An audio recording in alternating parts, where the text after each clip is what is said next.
Hello, welcome to another virtual program from Maine Historical Society. I'm Kathleen Newman, and it's September 30th, 2025.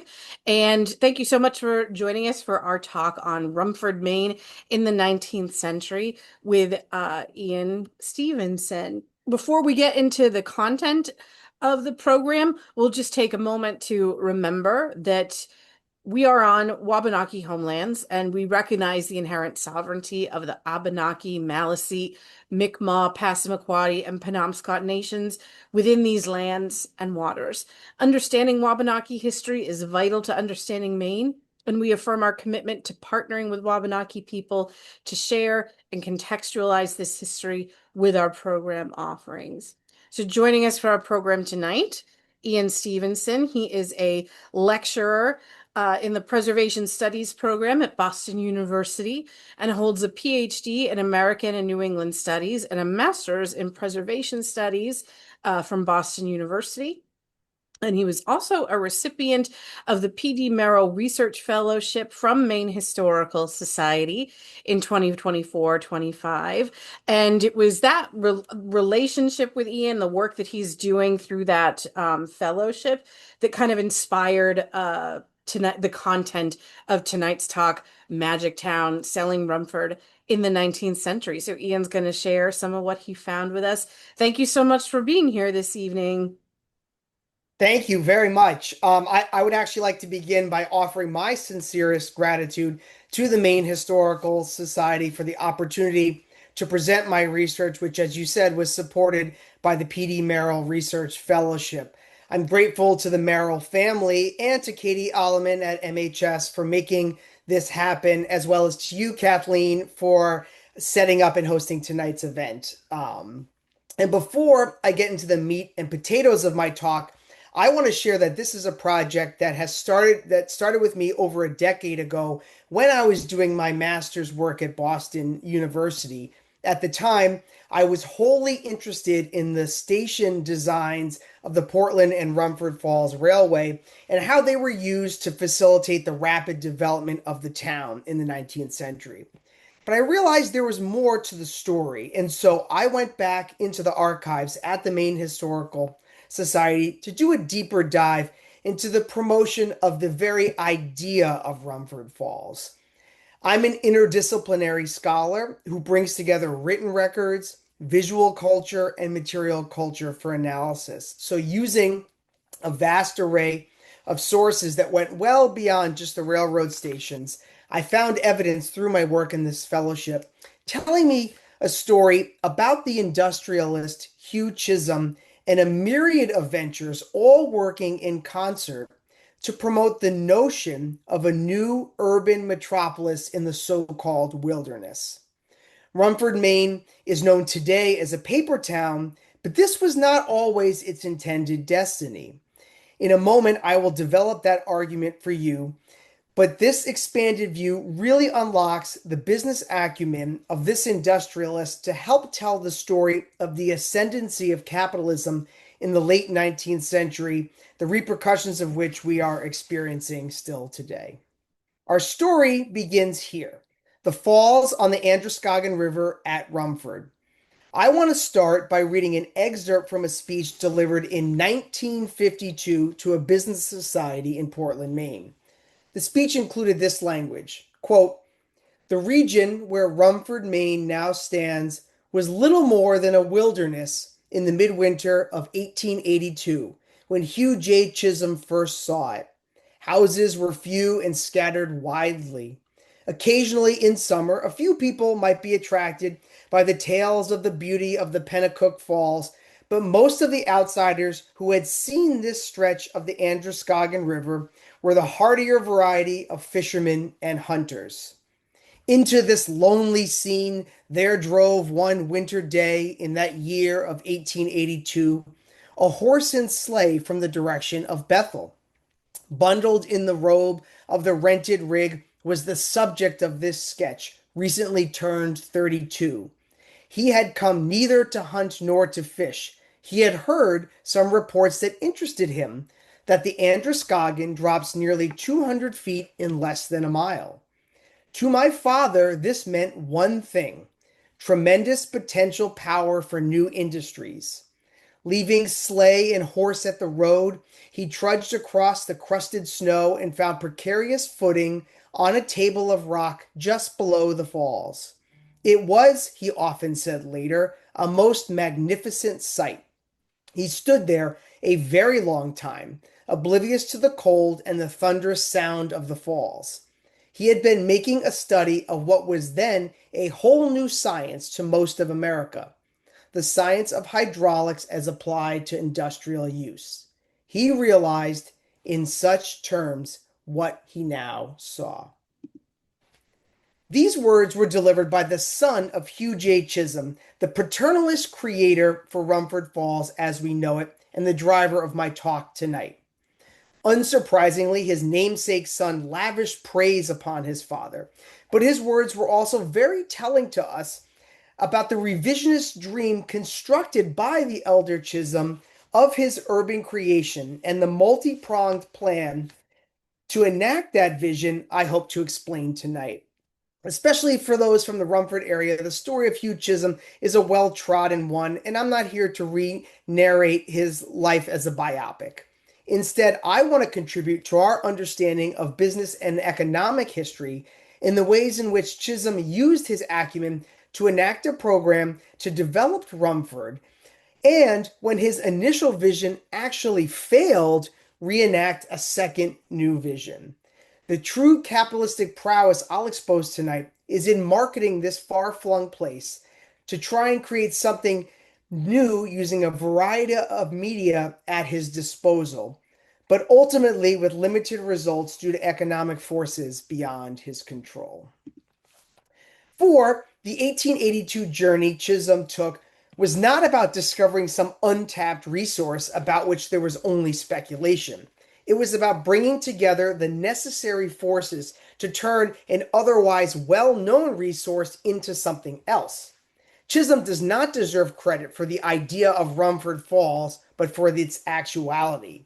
In fact, just the year before his sleigh ride, George Varney published the Gazetteer of the State of Maine, which not only featured this detailed engraving of the falls, it contains characters perhaps standing in the very spot that Chisholm described of his epiphany.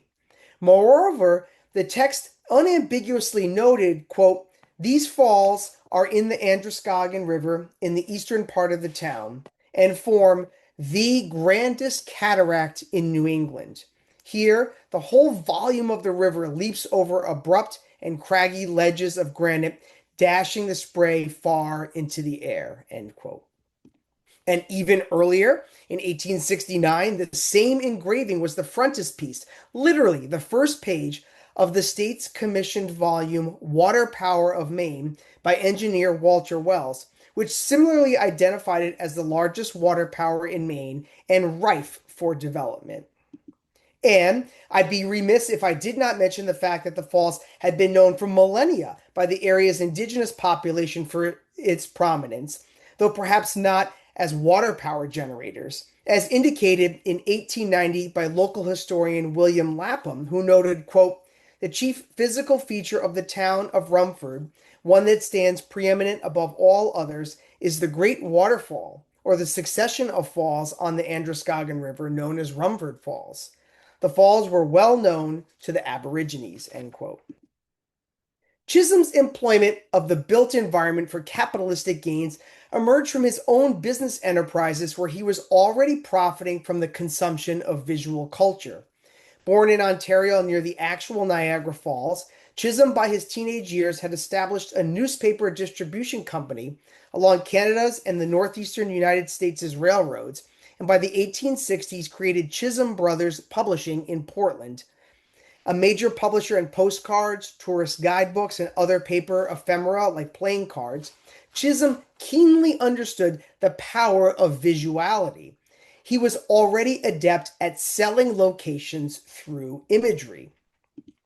Wanting to support his growing publishing business in the 1880s, Chisholm searched for sites where he could produce paper rather than buy it. The timing also aligned with a technological change that made paper manufacturing from trees much cheaper through a sulfite chemical process to break down wood pulp that was patented in 1879. A moment of vertical integration was thus the reason for that sleigh trip to the falls, not about discovering some untapped resource out of the blue based on the latest science of hydraulics that he was somehow studying that was not rampant across the state. In 1883, Chisholm commissioned a survey of the Androscoggin River, already providing water power to mills downstream in Lewiston. Its power capacity at Rumford, coupled with the proximity to forests and its own clean water, provided the requisite inputs to supply all the paper that Chisholm could fathom. And he began surreptitiously purchasing riverine land through his agent Waldo Pettingill, amassing some 1,100 acres by 1890.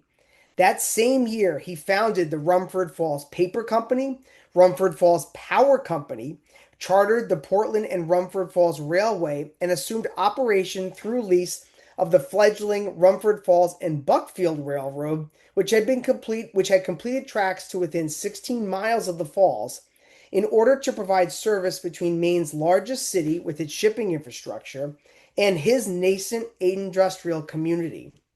In doing this, Chisholm now had controlling rights to the entire stretch of rail to Mechanic Falls, where it joined the International Grand Trunk Railroad, the railroad on which Chisholm's newspaper business had once thrived. It is from these early power moves that Chisholm began his program to create an urban oasis where he would reflexively utilize the built environment to spur development that he would showcase through visual media to create more development. In 1891, as one of the earliest phases of this, he commissioned work on Extension A of the Portland and Rumford Falls Railroad from Canton to Rumford Falls, with service inaugurating in 1892. At the core of this vision was the falls themselves. In 1891, the periodical Manufacturer and Builder noted its estimated 35,000 effective horsepower, noting that it was at a minimum an equal amount of the combined water power of Lowell, Lawrence, and Manchester together. Dropping 180 feet in less than a mile, the potential of these falls earned it the moniker the Niagara of New England. While Chisholm sought the falls and the river for his own paper manufacture, as I've identified, that need was only a fraction of the power generation possible here. So Chisholm initially inaugurated a campaign to draw other businesses to Rumford that were outside of his scope of paper manufacturing. The first leg of this promotional campaign was through a printed and bound prospectus. As I mentioned, Chisholm was adept at utilizing these media for promoting business ventures. And in 1891, the power company of which he was the chair and the ostensible owner of the land around the falls published this promotional pamphlet to showcase the idea not only for a paper town, but for other manufacturing opportunities. The prospectus specifically identified opportunities for lumber, cotton, wool, shoes, and other manufacturing industries to join his paper manufacturing there in Rumford. Furthermore, emphasizing Chisholm's long tendrils, the prospectus noted that, quote, the Portland and Rumford Falls Railway Company, a new corporation, having as its controlling interest the same parties that are interested in the development of Rumford Falls, so that one can rest assured that whatever steps are taken by the road in the future will be directly in the line of developing this property around the falls. Of course, the prospectus included images of the raw power of the untamed river. The same view that I would add was published in the Manufacturer and Builder, again, showcasing to a larger industrialist audience the power potential of this city. The prospectus included things like fold-out maps of railroads. Even though the Portland and Rumford Railway had yet to be completed, the map indicated the connectivity of Rumford Falls to markets for its potential manufacturing as far south as Washington, D.C., and as far west as Toronto. More importantly, it contained maps showing a control of the landscape that Chisholm wished to impose. gridding what was formerly considered a wilderness area and showcasing that if others would only buy in, could they turn it into something amazing.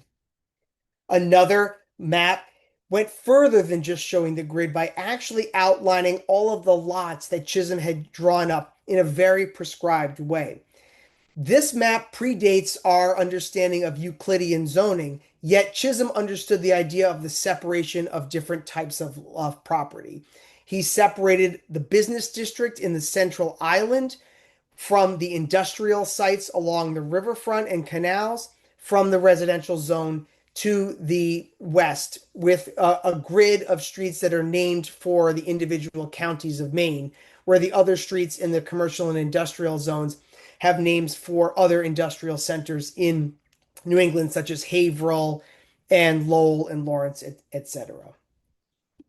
Coupled with these visuals, Chisholm instituted through his acumen in publishing statistics in books that proved how much power generation was here and gave prospective predictions for how amazing this place would become. One prediction in this facts and statistics booklet here predicted that within 40 years' time, the city of Rumford would house 120,000 people.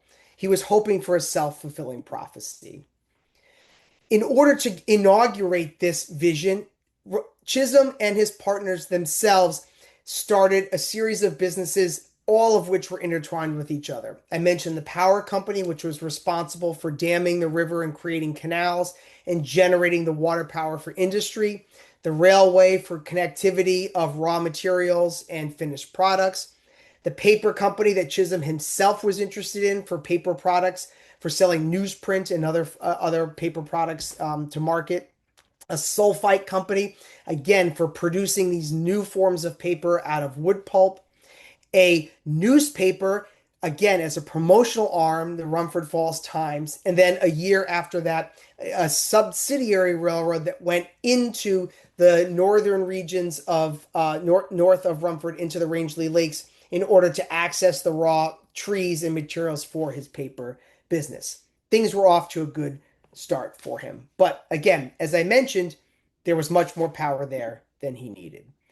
One of the things he did in order to sell Rumford to other potential manufacturers was through the built environment. And so the avenue in which he pursued this was through railroad station designs. And so what Chisholm did was he understood the power of corporate branding. So where today we might understand branding through architecture, through things like the Golden Arches, in the 19th century, these concepts were first being instituted by railroads, one of the earliest businesses to have multiple locations across a geographic distance. So famously, in suburban Boston, H. Richardson designed a series of stations for the Boston and Albany Railroad, designed to take suburban commuters out of Boston into the suburbs using cohesive station designs. Chisholm wanted to do the same in reverse. He wanted to bring industrialists, investors, potential commercial interests in the downtown business area, potential developers of property, of housing into Rumford, and he wanted to do it through a self-fulfilling prophecy. So he hires an architect named Edwin Lewis to help develop this idea of what would eventually be dubbed Magic Town by the Boston Herald in 1906. The way he does this is by building one of the most massive train stations in the state in a town that had only several thousand people, as you can see in this postcard commemorating its inauguration in 1893. The first extension of the line, as I mentioned, brought it from Canton to Rumford Falls. With his assumption of the lease of that existing railroad, he assumed control of existing railroad stations, which were very plain in design and had been done in the 1870s. Chisholm understood that these designs were not going to showcase to potential investors the potential of Rumford Falls. For people traveling on the railroad to go visit his idea of this new manufacturing center, a fashionable place, he needed to demonstrate with his own means that this could happen. So, as I mentioned, he turned to Edwin Lewis, a gardener architect who had made a name for himself designing buildings in the Queen Anne style. And here are two examples of projects that he did in that part of Maine, including a railroad station in Randolph across the Kennebec River from Gardner, which connected that city to the veterans soldiers' home at Togus. Lewis was hired to create a cohesive design for the stations for this new railroad. His designs incorporated massing, floor plans, ornamentation, and materials applied flexibly across stations to account for the different needs in the different small town locations. Each station was constructed in wood, reflecting the cheap and readily available material, which even signaled the wood pulp industry whose supply chain it supported. And for Lewis, this combination of aesthetic devices emulated the sort of picturesque eclecticism of Queen Anne design and Queen Anne style. The Portland and Rumford Falls Railway itself, in its published annual reports, described it as being of modern style. The uniform elements were the courses of patterned shingles in the eaves, repeating patterns of barge boards with vertical corner boards, vertical wainscoting to create this kind of this polychromatic vision that was very forward looking and very modern at the time. Lewis and the engineer for the railroad, Frederick Danforth, applied these to the repetitive station designs. Again, showcasing the promise of Rumford Falls for people that were coming to visit this potential market. The passenger stations mimicked those of the combination stations on a larger scale. And just as you pulled into Rumford, 4.5 miles after departing that Dixfield West Peru station, passengers experienced an architectural crescendo at the terminal of the Portland and Rumford Falls Railway, which sat across the canal, the middle canal, from the industrial city itself. Having progressed from the railroad's inherited stations to its combination depots, to its passenger stations, and ultimately to the terminal, a traveler witnessed a progression through a sort of metaphorical wilderness into this magic town. And it was all immediately connected to the power of the Androscoggin River. That railroad station's position also reflected Chisholm's ambitions, for it was the headquarters of the railroad, and his office sat in the second story just beneath the clock of the clock tower, which created this panoptic vision, as you can see here in this promotional bird's eye view of Rumford from 1896, that's showing the view almost from the railroad station's tower, overlooking this kind of magnificent place that Chisholm hoped to craft out of this site. Local newspapers described it at its inauguration as being a model of neatness, convenience, and beauty in design, and being modern architecture, and that the Portland and Rumford Falls Railway will have one of the finest passenger depots in Maine. It was a monumental structure consciously serving the image of the railroad and Rumford Falls simultaneously. In 1893, the Portland and Rumford Falls Railway extended itself in the other direction in order to connect with the Maine Central Railroad and improve the connectivity of Rumford to other markets. Where initially it connected at Mechanic Falls to the Grand Trunk Railway, now it had connected to two major railways and allowed for further business opportunities in Portland and beyond. Again, Chisholm turned to the same combination of architect and engineer to build the replicating station designs, showcasing the sort of modernity and the promise as he was trying to sell these lots in the downtown part of Rumford Falls. This extended to sites that included other attractions such as the Poland Spring House here in Poland Spring and the junction of the Mechanic Falls with the Grand Trunk Railroad. Chisholm even took money and spruced up the stations that he had leased from the Rumford Falls and Buckfield line, converting them into this pattern of replicating stations.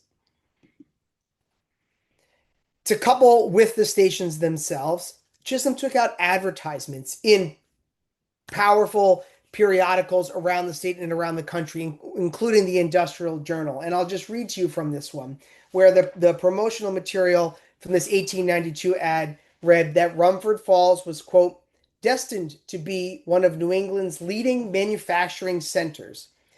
Manufacturing industries wanted. This is simply a beginning. Investors urged to investigate, and they're told for further information to go to Rumford Falls over the Portland and Rumford Falls Railway, the new and scenic route, in order to understand the potential that Rumford Falls has.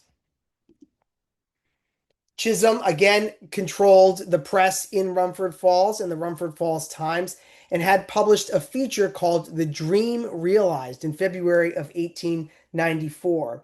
The Rumford Falls Times had earlier talked about the opening of magnificent opportunities there and promoting that the extension of the railroad to the city would, quote, open the gates that have let into the waiting wonderland a flood of Yankee push and energy, enterprise, and capital.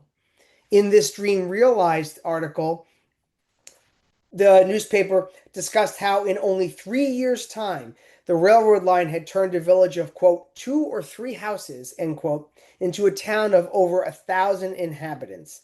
And to use as a justification or an explanation for this, the station designs themselves were reproduced in the article. But the railroad was not the only way of reaching audiences to try to sell lots.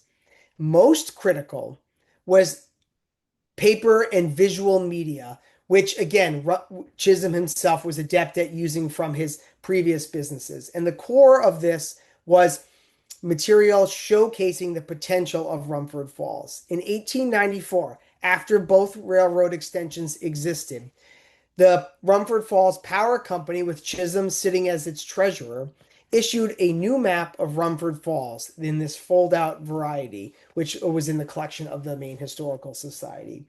And I want to zoom in and show the power of the imagery that's in there, because in 1894, remember, only 3 years after the power company's prospectus showing a vacant city and just gridded lots, we are graced with images of a burgeoning downtown, fashionable hotels, and industry on the left side here, showing the sort of potential and the emerging built environment of the downtown island core and early mills, showcasing the potential of Rumford Falls. Don't you just want to join the opportunities that are here? On the alternate side of the map, we see images of the infrastructure that makes it all possible. We have the railroad for connectivity. We have bridges spanning the river, demonstrating the domination and the control of nature that Chisholm has imposed upon this location. And at the same time, we have an image of just the raw power of the falls and the sort of untapped limits, the limitless power that we can generate in this place if you just come along. Above both of those, we see the gridded lots. However, this time they're not vacant. We're seeing that the land is being gobbled up, and quickly lots are disappearing. And if you want to join this enterprise, now is the time to do it. We're seeing a progression, and Chisholm is hoping that this creates a self-fulfilling prophecy. Chisholm builds upon this with other promotional material. He has his publishing company produce Rumford Falls, Maine, A Trip with Pen and Camera the following year in 1895, which showcases this very telling comparative image showing Congress Street looking south on the left side in June 1895. Again, a sort of grid of fashionable buildings and carriages and horses and thriving and bustling business, where 3 years before, the business section looking south was a sort of wasteland. That this was rapidly turning into a center, a place where you wanted to be and where you wanted to do business and where you would make money. The following year, the Portland and Rumford Falls Railway, again, another arm of Chisholm, publishes its own pamphlet, which has a very similar looking set of images with the same sort of wasteland. But here we have Congress Street looking south in March of 1896, just a few months after the earlier image that I had just shown. For comparison, you can see them here. We have the two wastelands looking the same. And even between these publications, if you saw both of them, you would see the transition in Rumford happening in real time. And I have some arrows here indicating just the building up, the heights, the growth of this town that's happening, right? That Chisholm himself is promoting. Look at how much this place is changing and transitioning. In 1897, the Portland and Rumford Falls Railway issues a connections map, which shows the extent of the railroad and its subsidiaries up into the Rangeley Lakes, showing the connection of these fashionable summer resorts to Rumford, too. That Rumford is just the beginning. It's a place to launch from, and its connectivity all the way down to Portland, and the power of that connectivity. But there's a problem in all of this. The problem is the Panic of 1893 ensues right in the crux of the promotional material that Chisholm is doing. And he does not get other investors to buy those choice manufacturing lots downtown. And his city is foundering. You can see on this bullet list here the industries that Chisholm himself creates up until 1894, right around the time of the panic that's happening. And then there's a gap, and nothing happens until a series of paper-related industries are inaugurated in the later part of the 19th century, the later part of that decade, starting with International Paper. International Paper becomes a conglomerate, a paper conglomerate with locations around the United States, dozens of locations, one of which builds a paper manufactory here in Rumford. And Chisholm is the president of International Paper and the location here in Rumford Falls, starting in 1898. The following year, Chisholm is behind the creation of the Oxford Mills in Rumford, which makes cardstock and postcards and other kinds of printed materials that are illustrated.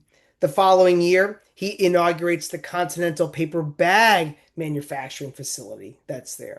What has happened is Chisholm realizes that other industries aren't coming. We're not getting shoe manufacturing. We're not getting woolen mills. We're not getting the other textiles like we're seeing in Lewiston. And this is becoming a paper town. So what Chisholm does is he pivots. He goes all in on Rumford for paper manufacturing, creating a new model town with things like worker housing that we see here in Strathglass Park and these duplexes that are meant to be an elevation of the types of worker housing that were in the preceding manufacturing towns in Massachusetts in places like Lawrence and this kind of thing. This postcard struck me when I was looking in the collections of the Maine Historical Society because I really think this shows the sort of apogee of Chisholm's Rumford Falls, right? We have Rumford Falls here with the railroad station, the International Paper Company, the Oxford Mills, and the Continental Paper Bag Mill. All of Chisholm's different extensions all housed in one place, in the place that we now know as his magic town, but that at one point had the potential for something else.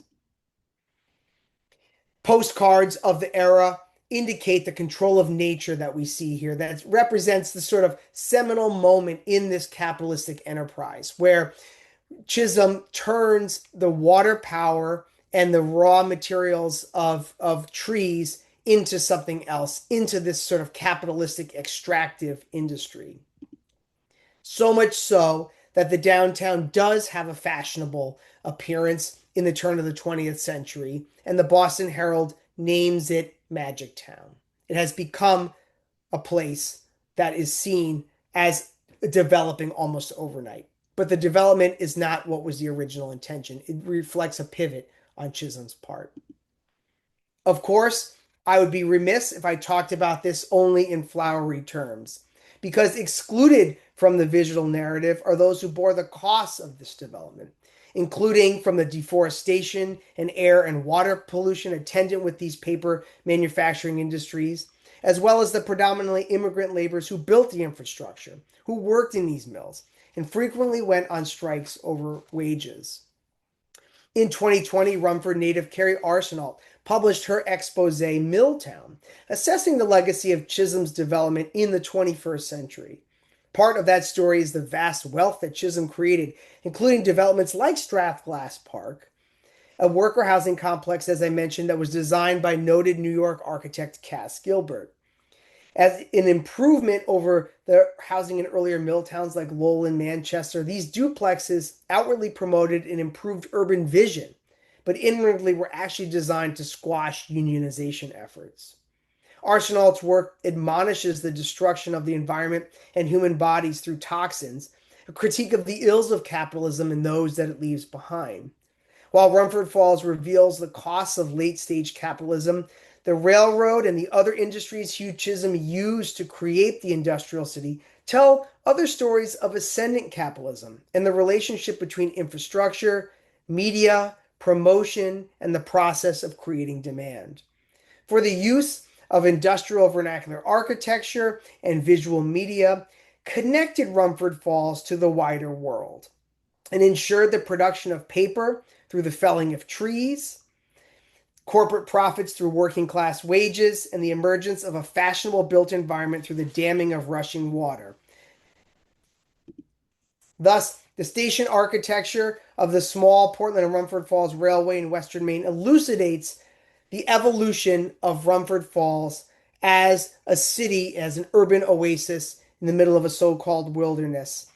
The culmination of the vision of Hugh Chisholm and his remarkable business acumen and his ability to pivot and draw upon all of his experiences and skills. Thank you. Thank you, Ian. Really interesting. Folks, don't forget if you've got questions, you can type them in the chat. Ian, do you know how much of that built environment in Rumford survives? Yeah, that's a great question. So much of it does, although, just recently there was a fire in one of the managers of Hugh Chisholm's. I'm forgetting if it was Waldo Pettengill's house. Um, but a lot of it is largely intact, including Strathglass Park. And it's amazing to drive through that neighborhood and go through the granite columns that designate that neighborhood that's there. Yeah. Interesting. And can you tell me anything about like industry in Rumford today? Like, so what of that remains? Right. So it's still a paper town, and Carrie Arsenault's volume sort of talks about the lingering effects of those mills and what the toll it has taken on the populations there. And it's important to note, I didn't get into this, this is later history, but um, Ed Muskie, who was the author of the Clean Water Act, is the son of Hmm. Rumford. And so, he was inspired by that because of the implications of the pollution from the creation of paper is very toxic. And, the river was used for power generation, but then also as an empty, a sewer for removing industrial waste. And so further downstream in places like Lewiston, we're feeling the effects of this too. And so, his experiences, Muskie's experiences growing up there in the early 20th century really influenced the idea in America of cleaning up our rivers. Hmm. And to this day, the paper industry is still a part of Rumford. Yeah. Yeah. Yeah. Well, thank you so much. I know you've got another talk coming up. So I shared one of the first things I shared in the chat was your website. So that's where Okay, people can great. kind of check out your work and what you're up to. But you said you've got a talk coming up in November, and I just shared the link for that. What can you tell us about that? That's for Yeah, so New that Hampshire Historical. Yeah, right. So that's our neighbor to the west. Yeah. And that is a talk on a completely different topic, but the same era about Okay. Civil War veterans and the creation of a leisure landscape on the shore of Winnipesaukee at Weir's Beach. This topic came out of my master's thesis, but my PhD dissertation is on Civil War veterans and their summer retreats. And there was a major retreat at Weir's Beach that helped create the sort of recreational Just sort of landscape. like their fifth main, if It's you their, will. that's Yeah. exactly Hmm. right. It's their fifth main. All That's right. right. That's really Yes. For those of interesting. you who are familiar with that site. Yeah, yeah, exactly. One question, or a couple questions I'm getting from the audience. Give me Mhm. 1 second.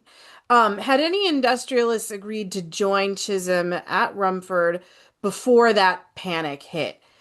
who then maybe had to rescind like their Mhm. offer or change their plans. No, that's a good question. I didn't find nothing survives that I found of sort of contracts or leases or anything like this. What ends up happening is when industrial paper gets going there in 1898, some of the earlier leases that were to other of Chisholm's industries end up getting signed over for some of those lots to international paper. So Chisholm was obviously sort of controlling those lots, but they were unspoken for. So yeah, if any sort of agreements were made, none have survived, at least in the archives that I was able to ascertain.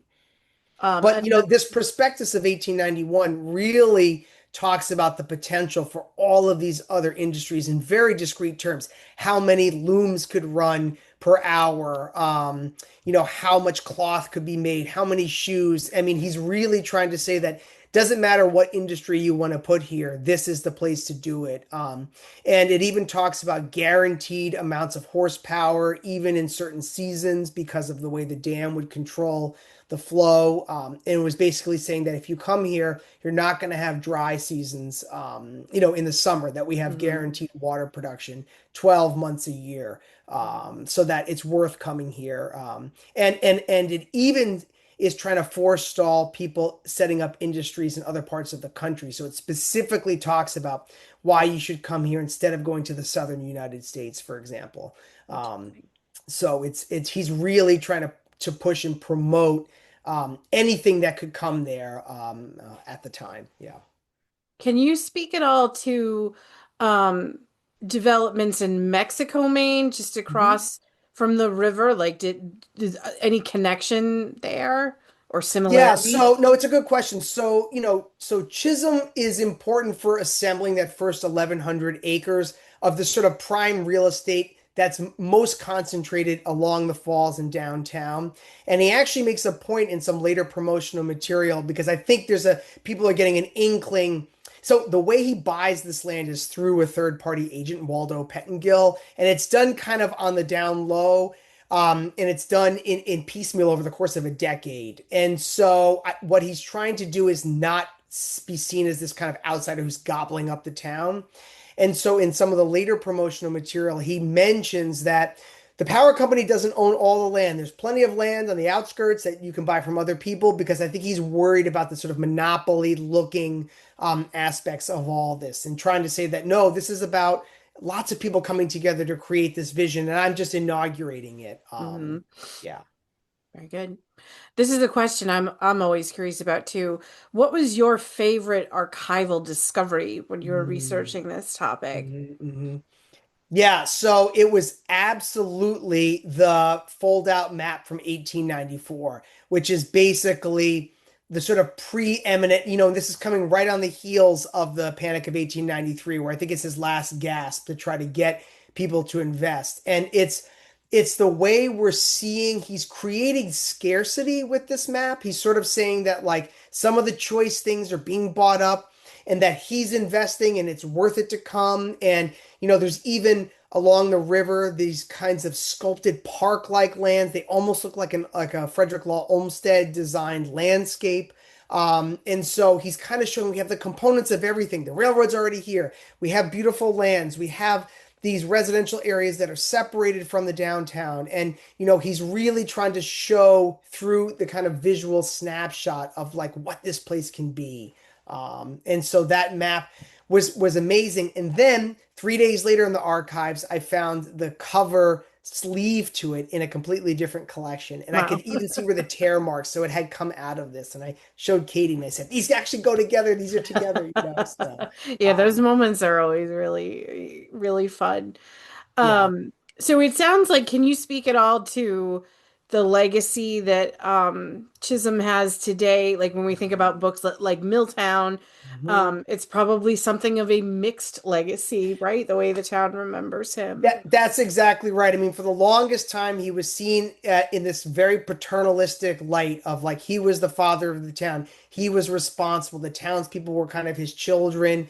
and sort of owed him for their economic Mhm. situation, and that continued. He died in 1912, and his son, who has the same name, Hugh Chisholm, took over the businesses.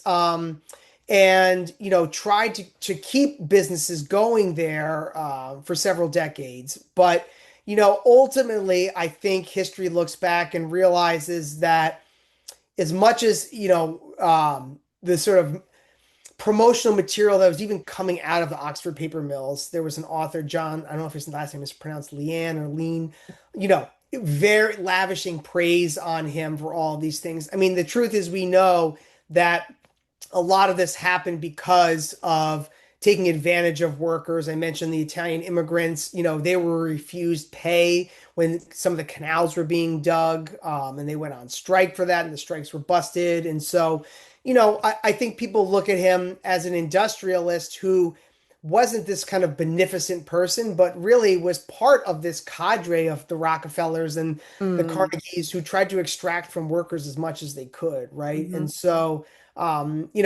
finding that speech by his son in 1952, I think was this kind of, retrospective look and trying to keep his name afloat 40 years after his death, and creating this vision that he saw this place untapped and turned it into something when really we know he was just on the shoulders of other people, uh, Mhm. and that kind of thing. So, Sure. yeah, yeah, and of course, in that era, people saw nature as a resource to be extracted, Right, right? right. And so Mhm. that was the river, but that was also the surrounding areas of, for timber harvesting. And he saw both sides of that coin. So when he created the Rumford Falls and Rangeley Lakes Railroad, which went north, um, it was about getting traffic. Again, his business acumen. It was about extracting logs, but then in the other seasons having sports. Wealthier people from New Mhm. York and Boston get up into these areas that were acclaimed for fishing and hunting and other outdoor activities. Yeah. So, yeah, So if people long-winded answer have, to your question. that's okay. Yeah, if people have other questions, Let me um, add one other thing. yeah. Chisholm's has a mausoleum in Portland here at the Evergreen Cemetery, which I've Oh, I heard didn't know that. says, yeah, Okay. yeah. Is that where he's buried? He's buried He's there. Yeah. buried there. Okay. All right. Yes. Yeah. Interesting. Yeah. Now, if people have other questions or if they want to know more about like your research or what you're working on, should they go to your website? Is that? Yeah, and people can reach out to me there, or they can send me an email. I do see other questions in the chat. I just see one quickly here, a question about Yeah. hotels in development plans. The answer is yes. So the Hotel Rumford Chisholm commissions Edwin Lewis, the same architect that he hired to do the Portland and Rumford Falls railroad stations, to design the Hotel Rumford. And I showed that in one of the postcards earlier. So it was not just about industry, it was also about creating a fashionable business district. And so some of those promotional pamphlets that had the before and after photos have photographs of storefronts showing, dry goods stores and all these other kinds of mercantile businesses. And the prospectus of 1891 also talks about the reasons that you should be a merchant here and that there's value in that too. Not just about industry, but that a community is going to be created here that's fashionable as well. Okay. All right. So yeah, I'm gonna share your I see other website. questions. I see a question about Strathglass Park. So Strathglass Yes. Park was named for the area of Scotland that his family came from. The buildings were not replicas of the Okay. architecture of Scotland. It's And just do you the name. know where I've lost it now? Waldo Pettingill. Do you know what Mhm. kind of role he played in all of this? Yes. So Waldo Pettingill lived in the area before Chisholm arrived on that sleigh. And he was a local, I'm trying to remember his business before. I believe he was a farmer, but he was a sort of prominent agent in the town and somebody that had a lot of connections. And so, Chisholm sort of identified him early on as a person with boots on the ground who could help him convince people to sell their land piecemeal. And so then he sort of rewards him. Pettingill becomes effectively Chisholm's right-hand man. And so a lot of these industries that Chisholm is involved in, Pettingill is also, in the power company and some of these other Mm. industries as well. And he becomes a very wealthy man in his own right, as a sort of agent for Chisholm. Yeah. Excellent. Well, thank you so much, Ian, for sharing your time and your expertise with us. Anything else that you'd like to add before we wrap it up so we can, in November, we can see you with New Hampshire Historical Society, but anything else you'd like to say? No, I just want to say that I'm grateful for the opportunity to present and to the audience and everybody for coming to hear my story. It was a story of discovery, and it's not a finished product. I'm hoping to turn this into a publication. I've got a little bit more research that I'd like to do, but I think there are always new avenues to look at things just because we think we know the story. Sometimes there are nuances there in what actually happened, and it's important to follow the evidence, and that's what I do. Absolutely. Well, thank you so much. Keep up the good work. Good luck with your continuing work and research on this project. And anything else, any other interesting stories that you find in the Maine Historical Society archives, let us know, and we'd love to have you back. Okay, wonderful. Yes, there are other projects, so yes, I won't Excellent. be a stranger. Yeah. Thank you. And thanks everyone for being here. Hope we see you at another program again real soon.